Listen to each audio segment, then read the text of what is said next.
కోనేరు కోనప్ప మాజీ ఎమ్మెల్యే ఈయన నిన్న సిర్పూర్ కాగజ్ నగర్ నుంచి గతంలో ఎమ్మెల్యేగా పోటీ చేసి గెలిచిండు.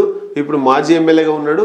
ఆయన కాంగ్రెస్ పార్టీలో చేరిండు. కాంగ్రెస్ పార్టీ అధికారంలోకి రాగానే బీఆర్ఎస్ నుంచి కాంగ్రెస్ పార్టీలో చేరి ఆయనకు మొన్న ఏమనిపించిందో కాంగ్రెస్ పార్టీకి రాజీనామా చేస్తున్నా, అక్కడ ఎమ్మెల్సీ అభ్యర్థిగా పోటీ చేస్తున్న బీఎస్పీ అభ్యర్థికి నేను మద్దతు ఇస్తా, ఇక రాజకీయాలు నా కాంగ్రెస్ పార్టీకి సంబంధం లేదని చెప్పేసి ఒక నిర్ణయం తీసుకున్నాడు.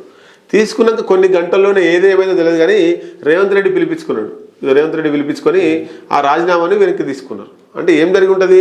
ఏమయ్యా కోనప్ప మమ్మల్ని కాదని చేస్తావా, చెయ్యి చూస్తాను బెదిరించి ఉండాలి రేవంత్ రెడ్డి. లేకపోతే కోనప్ప నీకేం కావాలి అడుగునే తీసుకొని పో, ఎన్ని సూట్ కేసు కావాలి తీసుకొని పో అని ఉండాలి.